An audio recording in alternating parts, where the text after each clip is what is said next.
I was becoming very good at becoming the invisible kid. I was born in Hong Kong. I immigrated to Canada when I was 14 years old.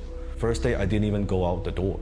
I was so afraid. I was one of the only 3 Chinese in my school. I was getting bullied, I was getting beat up, I was getting pushed around. I would never ask questions they would put on my hand. Right after school, I would just grab my backpack, go to my locker, not look at anyone, not make any eye contact, and just go home. Shortly after that, my mom and dad got divorced when I was 16 years old. One day when I came home from school, my mom was staying in the bedroom. She was talking on the phone with somebody. And then after the phone call, she opened up the door and I could see like she was crying. I said, "Mom, is everything okay?" And she's like, "Well, you know, I was talking on the phone with the dad and he just told me he went bankrupt. Just filed for bankruptcy. He couldn't send us money anymore." My mom is always a very positive, it's just like an angel to me.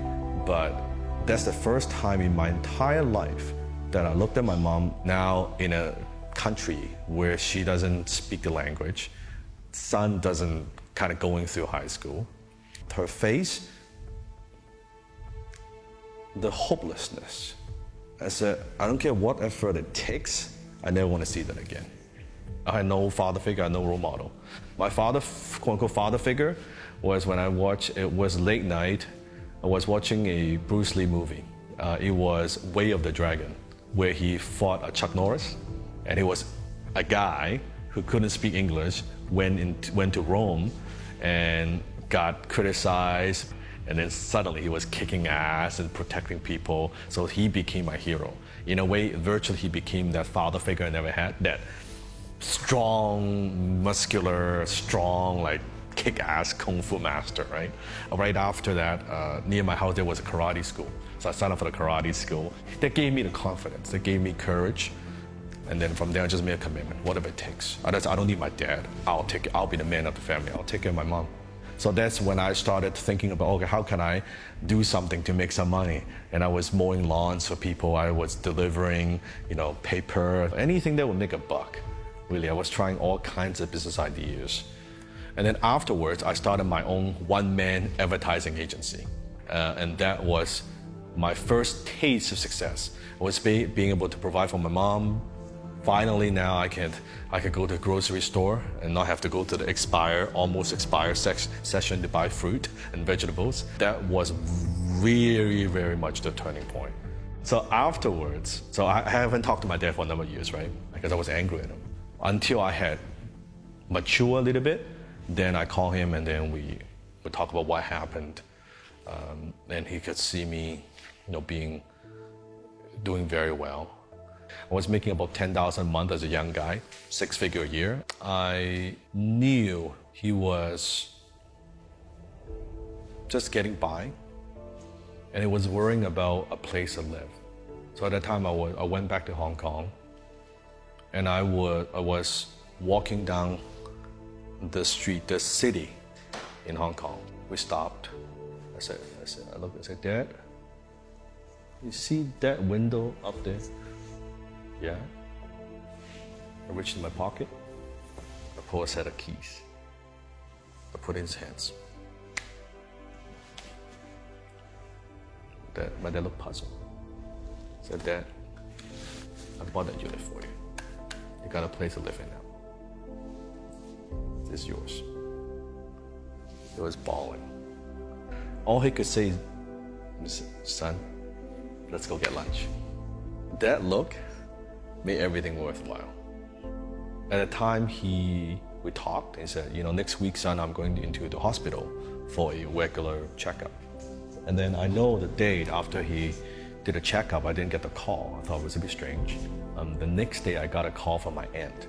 I picked up the phone, it was like 3 a.m., very late at night. "Your dad's in emergency." I said, "What happened?" "Well, he found that he needed surgery immediately. We need to operate him." But at the time, I was chasing the biggest deal I've ever done in my life.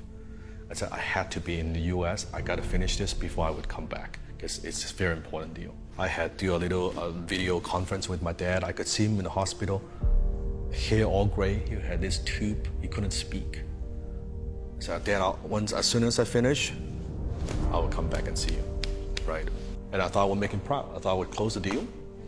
I'd go to Hong Kong. I never thought about it. And that was the last time I talked to him. That was it. I never got to say goodbye. I never got to say anything. It's the biggest regret. It's truly the biggest regret. And I wish I had Neil, I had. And from that point on, I realized something, that I was chasing achievement, was chasing all these things. And when suddenly my dad was gone, suddenly all this stuff means a lot less. It suddenly means a lot less to me about fame, money, wealth, all this stuff. I believe in life you go through kind of 4 stages. The first stage is what I call survival, which is where I was when I was very young. And then going from survival to security. You're paying the bills. You got a roof over your head, you got a car, you're taking care of your family. And then a percentage of the people would move to what I call stage 3, which is success. When you're successful, you don't just have everything you need, you have everything you want. And I operate in that phase, at that stage, for the first, I would say, 10 years of my career. And then after that incident, after my dad passed away, then I shift from success to significance. When you shift from success to significance, it's no longer just about you. It's no longer just about, hey, here's what I want. Here's what I want to have. Here's what I want to own. From a poor immigrant boy who couldn't speak a word of English, now my work is impacting people in 100 countries. It sounds so cliche, but it is. What's your legacy? What's your impact? What do you want to leave behind? What do you want to be known for after you're gone? Our society, we don't take the time to just slow down a bit to be grateful and find the little things to be grateful. The people around me, my family, my friends, my team, my students, every little thing. All the tragedy, all the mistakes, all the headaches, all the hardship. You might not like it, you would probably hate it, but you would look back and that would be the greatest thing that ever happened to you. All depends on how you interpret it. And that's why people, they keep chasing and chasing and chasing the next thing. They're never happy. If you're not grateful with what you have, you're not going to be grateful even if you have more. So I say it's be grateful with what you have while you strive for more.